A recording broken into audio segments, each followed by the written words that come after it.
Good morning and welcome to this week's edition of History Comes Alive. Today I'm offering the first of a three-part series on the world of ancient Greece and why it still matters today. Because, the history of ancient Greece is fascinating enough in its own right, but what I'll be getting into as we proceed is all manner of connections between the world of ancient Greece and our lives today. For example, the Greeks, as you'll learn, could be arrogant, militaristic, violent, but in many ways the Greeks resembled people today. They loved beauty, they valued education, they pursued happiness and self-improvement. They enjoyed exercising their creative imagination, they were competitive, had a great passion for argument and debate. It'd be fun to see them as consultants on the debate scene this election year. But in any event, I have to say from my perspective as a historian, it is the Greeks, along with Judeo-Christian beliefs, that really established the foundation of Western civilization today, more so than the Egyptians, certainly more than the Persians, more than the Romans, any other ancient peoples. But it's the Greeks that we look to, especially in the secular arena, for some of the defining features that are still with us today. So here's a few examples of the centuries-long, really millennia-long impact of the ancient Greeks. So first off at the top is an image of, you might not recognize the gentleman on the left, or on the right rather, that is in fact Aristotle. This is from a 13th century Arab scientific text. And in fact, Aristotle, who lived around 350 BC, is seen as the father of science, very interested in analyzing, classifying natural phenomena. He was revered in Europe and the Middle East well into the early modern era. And he's depicted here, maybe he didn't look like that, but in this Arab text, he's depicted instructing his famous pupil, Alexander the Great. We'll talk about Alexander in our third session. Over here is a painting of Lorenzo de' Medici. That's him there. You may recognize his leonine locks there from our talk on Florence a few weeks ago. But this painting was produced in the 19th century, but it shows a 15th century event, the height of the Renaissance. Lorenzo the Great established what he called a Platonic Academy, an educational institution derived in terms of its inspiration from Plato. And that shows, among other things, the great importance of the ancient Greeks as an influence on the Renaissance. And down here on the right is a portrait, an image, a relief portrait of the ancient Greek lawgiver Solon. And it appears in, you may be surprised to learn, in the US House of Representatives as a symbol of this individual and his role as a forerunner of Athenian democracy. Very important, obviously, in the American political arena. Here's a couple of other examples. So on the left is not a Greek temple, but it's actually the post office in York, Pennsylvania, built in 1912. And when I was teaching at York College, I would show this and often ask my students, why on earth would you make a post office look like a Greek religious temple? And the answer, of course, is that the architects, especially in the late 19th, early 20th century, often tried to evoke the democratic ideals of Greece by clothing their public buildings in Greek architectural styles. Over here is a book of bedtime stories, Aesop's Fables. Aesop may not even have existed, but certainly stories attributed to him passed on for centuries. He was purportedly a slave and storyteller around 600 BC. In any event, he used his tales, often using talking animals, to impart moral and ethical lessons. And it shows that the Greeks were very interested, very self-consciously so, in learning how to live the right way. And if you have your handouts in front of you, you'll note on the back there's a inscription from present-day Afghanistan, from the Hellenistic period in history. And again, a very clear statement of how one should live in life. And for kids, encapsulated in these Aesop's fables like this one, the tortoise and the hare, slow and steady wins the race. Down here at the bottom is the Achilles heel, Achilles tendon in the body, a medical term, takes its name from the legend of the Achilles heel. Achilles' mother, early on in his childhood, received a prophecy that he would die young, and so to ensure his invulnerability, she held him by the heel and dipped him in the sacred river Styx. Later on, of course, during the Trojan War, an arrow strikes him exactly there in his heel, and he dies. This is a reminder, too, that the ancient Greeks had a powerful impact on the English language. Not just mythical references like the Achilles heel, the Trojan horse, the Oedipus complex, but about 5 to 10% of English words are actually borrowed from Greek, especially in scientific and technical fields. Well, I'm sort of giving you a precursor here of the influence of the Greeks. We'll talk about it more in our last session, especially on the legacy of ancient Greece. But today I want to concentrate on the foundations of Greek civilization up to about 500 BC. And I'm illustrating this with a photograph of the ruins at Mycenae dating to about 1600 BC. We'll talk more about Mycenae in a minute. Well, if you look at the Earth from space, or you look at a map, Greece is really an unlikely place to give rise to a great civilization. Terrain is very rugged. There are about 6,000 islands out in the Aegean.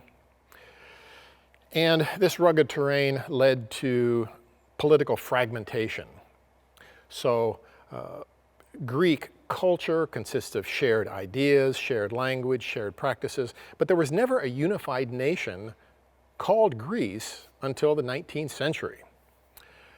You can imagine as well few roads on the Greek peninsula, no navigable rivers, only about 20 to 30% of the land supports agriculture. In fact, except for oil and wine, agricultural exports from ancient Greece were forbidden. You may know the word sycophant means a toady or a flatterer. The word sycophant is from the Greek, originally meant a shower of figs, because a sycophant was someone who informed on people who were illegally exporting figs. So a fascinating bit of etymology there. One positive about the Greek geographical situation is that most Greeks lived within 40 miles of the sea. And so that proved to be very important for resources from the sea, for trade, and especially cultural exchange with other Mediterranean civilizations. The Greeks were not the first to develop civilization in the Eastern Mediterranean. First came the Minoans, a Bronze Age culture centered on the island of Crete. They flourished from about 2200 to 1400 BC. The Minoans were named after the legendary King Minos, whose wife mated with a bull, gave birth to the Minotaur, half man, half bull, who was fed a regular ration of Athenian youths, finally slain in his labyrinth by the Greek hero Theseus. Well, the Minoan civilization was named by the English archaeologist Arthur Evans, who excavated the palace of the Minoan civilization at Knossos, starting around 1900. Here's a wonderful artist's conception of what the site may have looked like. This huge complex, probably not just for the royal government of the Minoans, but a place for communal gatherings, food distribution, contained about 1,400 rooms, so it may have legitimately given rise to the myth of the labyrinth. We don't know much in detail about the Minoans.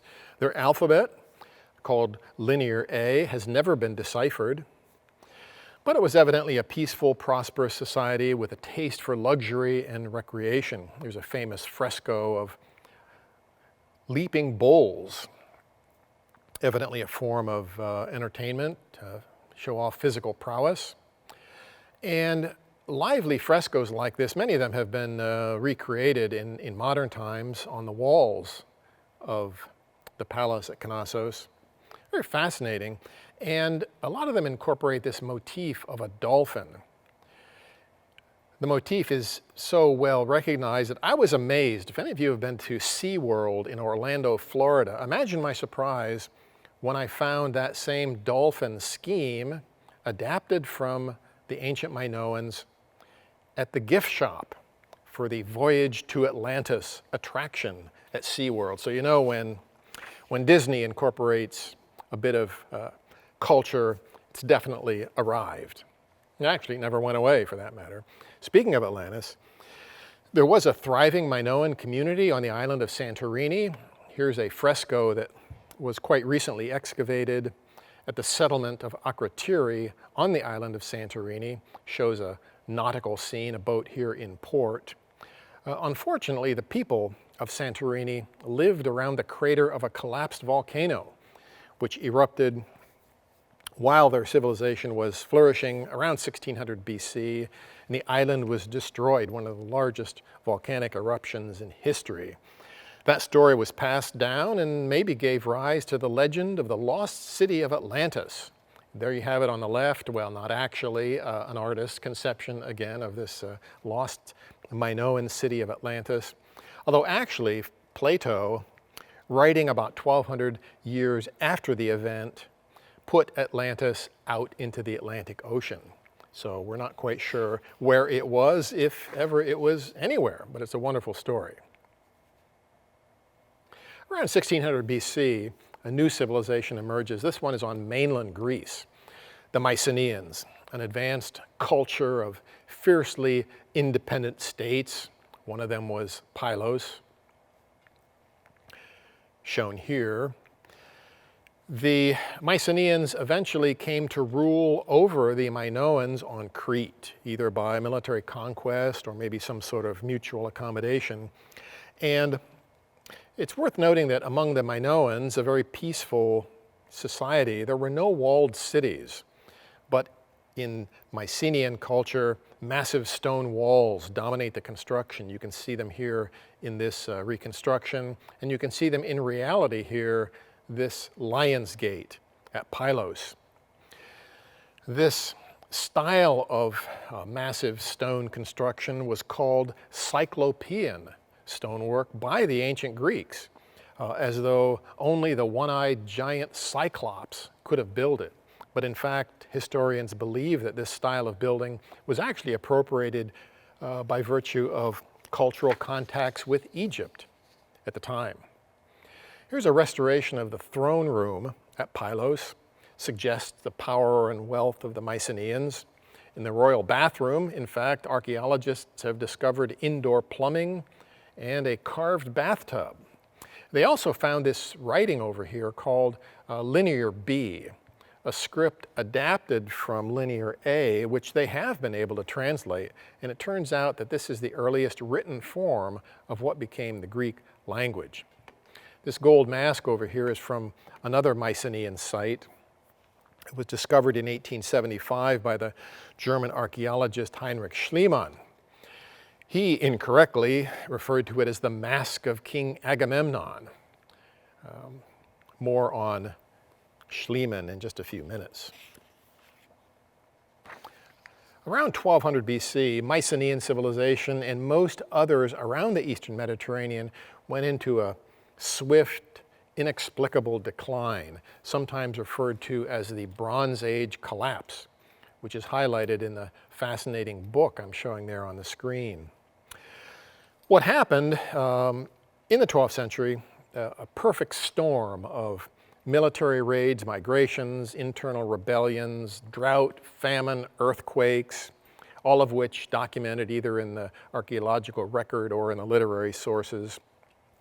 The upshot of this cataclysm was a widespread economic disruption, political breakdown, and Greece entered a dark age for a few centuries. The grand palaces that archaeologists have found were replaced during this period with poor, isolated settlements, and the knowledge of writing was evidently lost to the Greeks.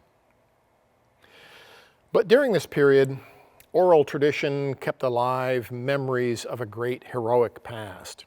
And around 800 BC, about 400 years later, the Greeks began writing again. And those stories of the Greeks coalesced in the epic poems of the legendary poet Homer. Iliad and Odyssey centered on the Trojan War and its aftermath. You've already seen these images. You may recall them from my talk on Turkey. On the left is the first depiction of the Trojan horse on a Greek vase from around 670 BC. And at the bottom right is a fresco painted in the late 19th century showing the Greek hero Achilles dragging the body of his arch enemy Hector in front of the walls of Troy. You may remember the story of the Iliad told by Homer around 800 BC. Paris, the son of the king of Troy, kidnaps Helen, the wife of King Menelaus of Sparta. Menelaus persuades his brother Agamemnon and other Greeks, or Achaeans as they were known, to mount a military expedition to punish the Trojans and get her back. Hers was the face that launched 1,000 ships. After a 10-year siege, the wily Greeks sneaked into Troy in the body of a giant wooden horse, and the Trojans made the mistake of not looking a gift horse in the mouth. The city was sacked. Subsequently, the Greeks endure a 10-year odyssey home. Was there a Trojan War? Well, the Greeks thought so. They placed the event around 1200 BC. Historians were skeptical until the 1870s when Schliemann uncovered a site in Turkey that corresponds to the stories told by Homer. Based on that and other evidence, we've concluded that there was probably some sort of a war between Troy and the Mycenaean Greeks, but it was not over a beautiful woman, sadly. People and events were highly exaggerated to reflect the kind of heroic stock that the Greeks, 400 years later, wanted to think that they had descended from, and who wouldn't? Those stories of Homer reflect values that had a big role in the later development of Greek culture. Notions of military prowess, of loyalty, courage, ingenuity, strength, endurance, self-control, hospitality, justice, all very important to the ancient Greeks, both in myth and in reality. And also a sense of collective action toward a common good was very important in ancient Greek culture. We see that collective effort in the appearance of a distinct political unit in Greece as Greece is rising out of the ashes of the Dark Age. And that unit is the polis, or city-state. Emerges around 800 BC. Ultimately, there are about 1,000 of these polis, both on mainland Greece and in the larger Greek world. These are independent, self-governing, self-sufficient entities. The rugged terrain of Greece promotes the kind of autonomy and independence. You can see from the cartoon image, the polis encompassed a fortified build-up area with walls around it guarding the residents against attacks from rival cities. And surrounding it is an agricultural hinterland to provide food resources for the people. The word politics is derived from the word polis, but when Aristotle said man is a political animal, he didn't mean that we are obsessed with the dirty business of governing. What he meant was that humans live in a polis.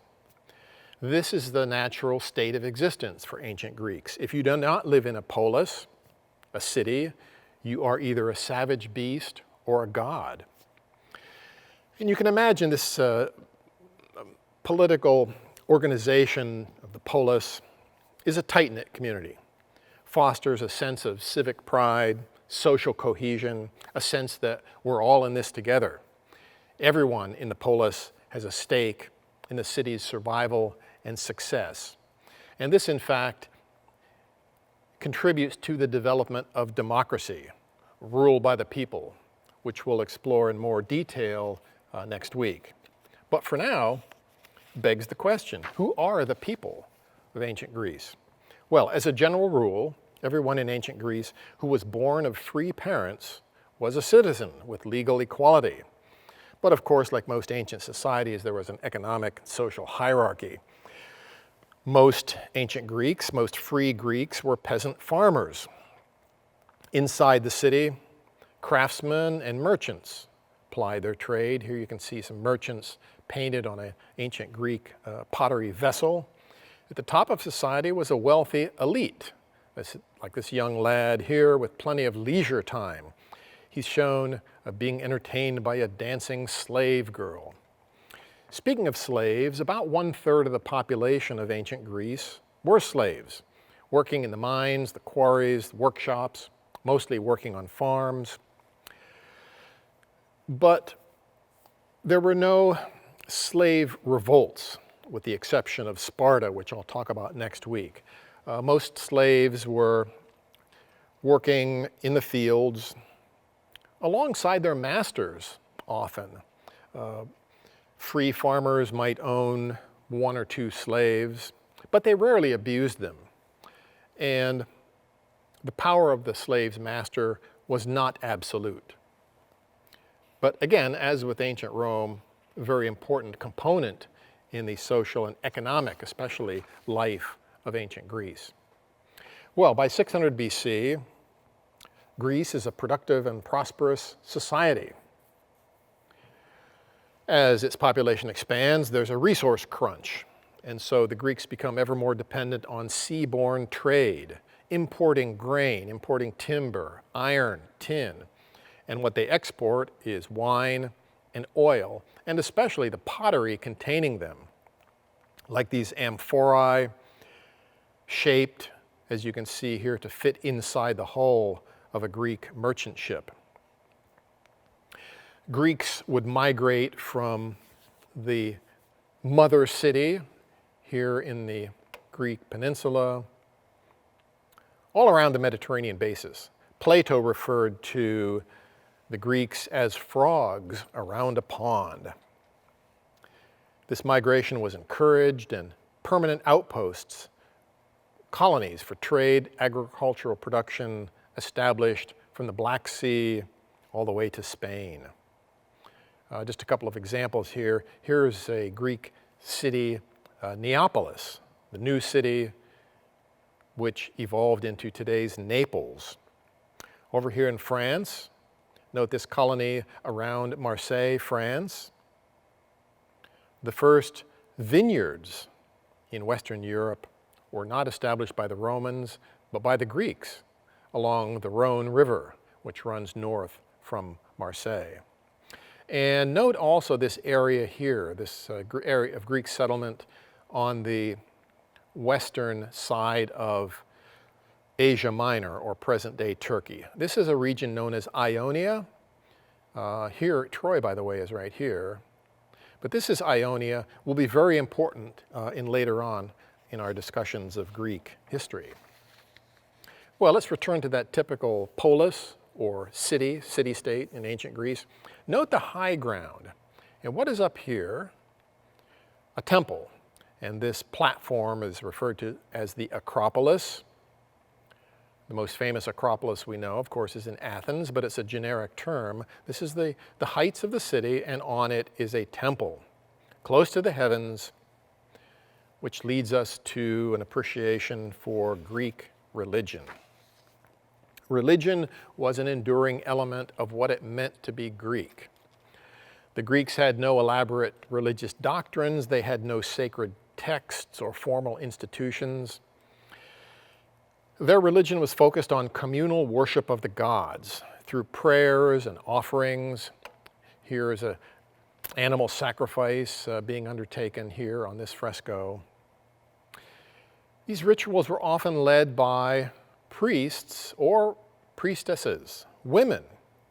And religion, in fact, was one of the few areas where it was acceptable for women to be active in society. The Greeks, unlike other early peoples, imagined their gods in their own image, not just in their appearance, but in their emotions, lust, jealousy, rage. but they were depicted on a superhuman scale. On the left here is a replica of a 40-foot gold and ivory statue that once stood at Olympia, statue of Zeus. People were said to faint, and you can see some people here at the bottom for scale.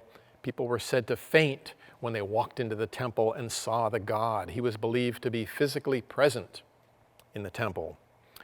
And this temple of Zeus, by the way, is one of the 7 wonders of the ancient world. So if you want to have a brain teaser after this presentation, see if you can remember all 7 wonders of the ancient world. Here are some Greek gods, kind of a cartoon fashion, and those of you that have the handout in front of you, I have most of these listed. Zeus, of course, was the supreme god. He's got here his thunderbolt here and his staff of authority.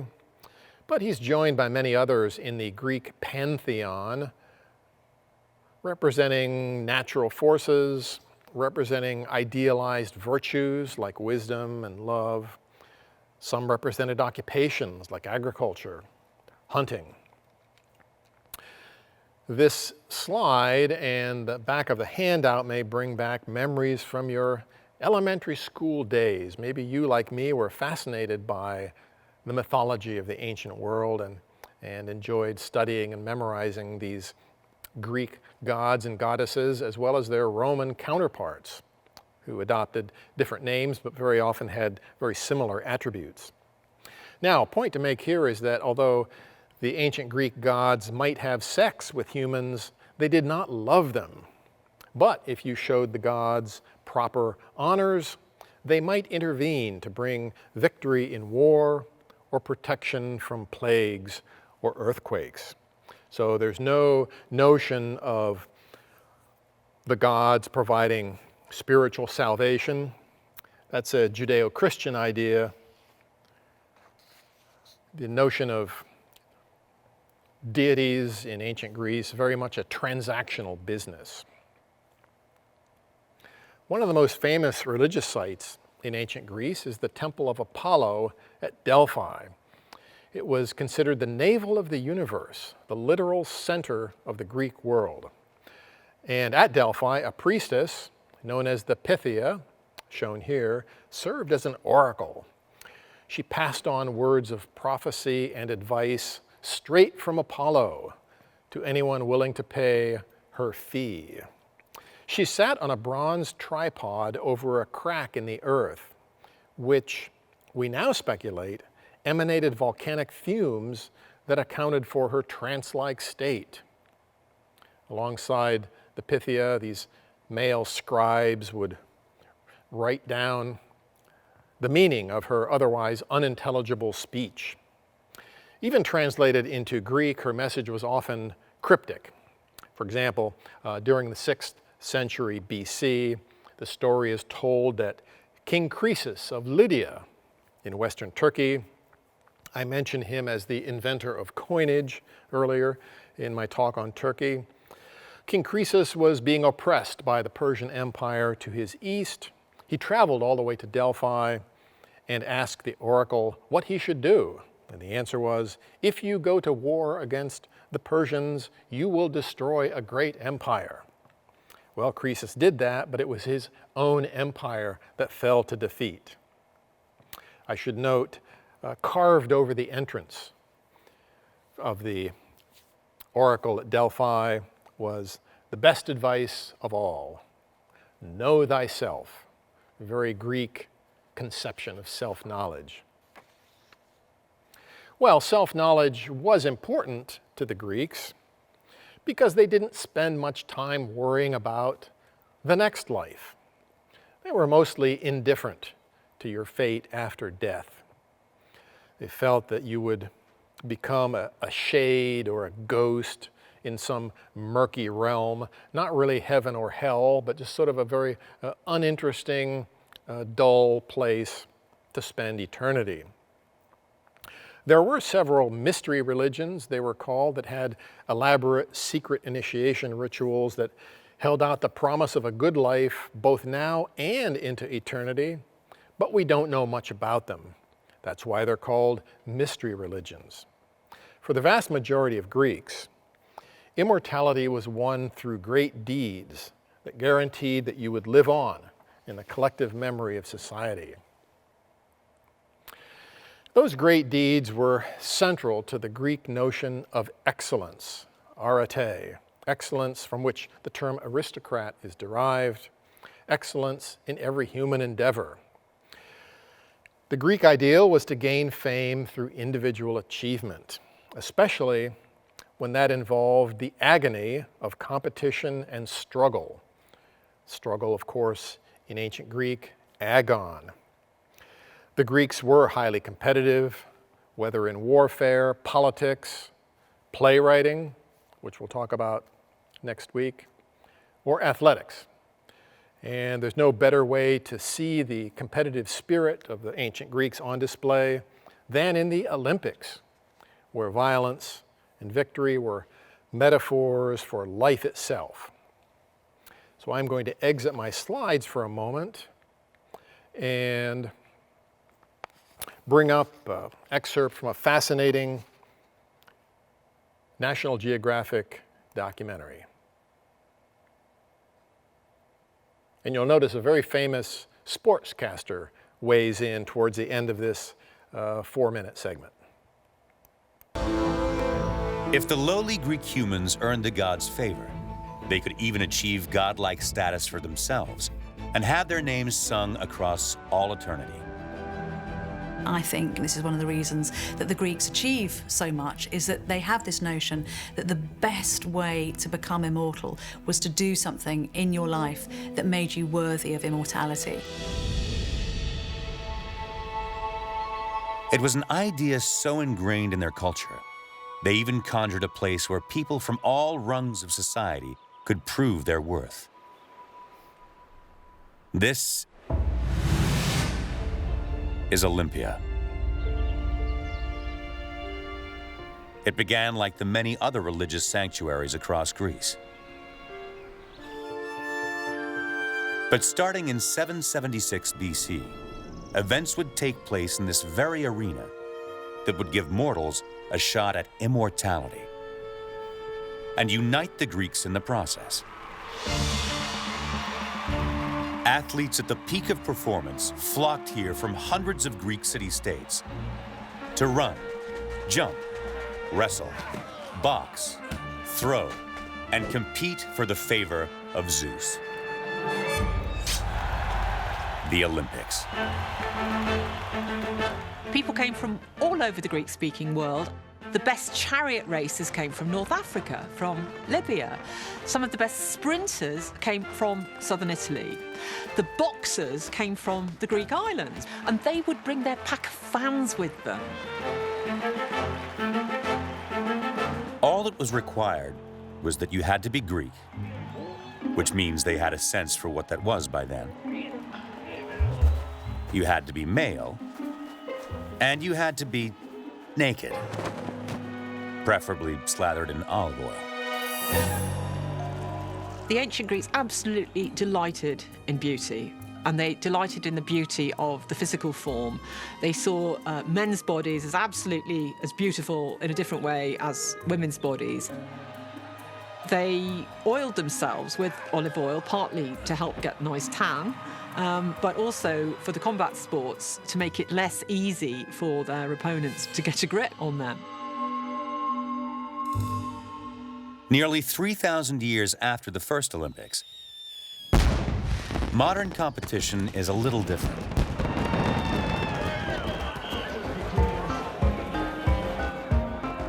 We have clothing for starters, and women, finally. And it seems we might have grown a little soft. Compared to the hundreds of Olympic events today, Greek competitions were limited to skills useful in combat: running, wrestling, boxing. And while today 3 teams make it to the podium for bronze, silver, and gold, in ancient Greece, one guy is the winner, and everybody else is the loser. There's no second place, there's no third place. So there's a whole different ethos, a competitive ethos, which runs right through all of Greek life all the time, where they're striving to be the best. The Greeks had a word for this competitive ethos: agon, as in agony. And it wasn't confined to the Olympics. Agon is really just an ancient predecessor of somebody telling you now that nothing worthwhile comes easy. Lofty pursuits like philosophy or government or literature, whatever it might be, if we're forced to do our very best in the pursuit of the standard of excellence, then that's going to make us better.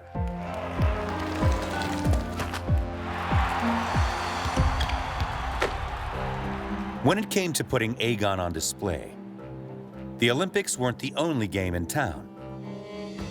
So-called pan-Hellenic festivals were held at 4 different religious sanctuaries across Greece: in Olympia, Delphi, Nemea, and Isthmia, alternating annually between each one, which is why the Olympics are only held every 4 years.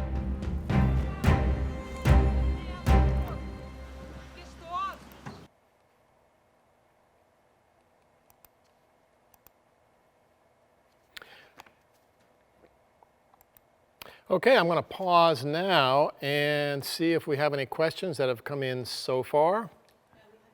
No questions? All right, so I'm going to stop now because I want to talk a little bit about next week. So I am a former college professor, and I feel compelled. You've been faithfully watching my programs now for a number of months, and I feel it's time to give you some homework. So in addition to the handout which I sent earlier, which you'll need to hang on to because it'll be useful for the next 2 weeks, I'm going to give you an assignment. And that assignment is to, just in the course of your activities over the next week, try to be aware of some element of ancient Greece that enters your frame of reference or your understanding, something in popular culture, something on TV. I'll give you a hint. There's a funny commercial out now for an insurance company, I think it is, that's got a spoof of Greek life in it. But just be aware of that, and I'll give you another example of what you might be looking for. So this cropped up totally unexpected. This was an editorial in my local newspaper up in the Carlisle area near Harrisburg. And this was in Jonah Goldberg's column about a month ago, a conservative commentator. And he said, right out of the blue, social media is like the wall on Plato's cave. Selective facts cast shadows that we mistake for reality. So you're probably thinking, what on earth is Plato's cave? But it sounds Greek. And in fact, for the 3rd week, I'm going to send you a short document that will tell you, probably more than you ever wanted to know, about the myth of Plato's cave. Anyway, so that's an example of the kinds of things I want you to be watching for, listening for over the next week. And if you come up with one that you think is especially interesting, one that you want me to share on the program, by all means, send it to my email. And I will include you in the curriculum next week. And if we have enough, I might even continue that into the following week. One caveat, though, a sufficient answer would not be, I bought some Greek yogurt at the grocery store. That was a contribution from one of my audience members a few months ago when I gave this presentation. So anything besides Greek yogurt probably will qualify for a present-day echo of ancient Greek culture. And also for next week, in addition to this homework assignment, I have another one for you. I'm going to send out a short document. It's only 2 pages long, front and back. It's one that I used when I was teaching at York College. And I've given it the title, What is So Great About Athens? We'll be talking about Athens a lot next week, discussing the classical age of Greek civilization when Athens really came to the forefront in politics, society, economics, and so on. And it's an excerpt from a funeral address given in Athens, but the point of it is to illustrate from a contemporary Athenian's point of view what was so great about this system of governance and this way of living that epitomizes the ancient Greeks, especially in the city of Athens. So again, on Thursday, for those of you on my regular mailing list, you'll be getting this document to take a look at for next week, and I'll be reminding you of the opportunity to think more broadly about the impact of ancient Greece as you go about your daily lives over the next week. So again, that will conclude presentation for today.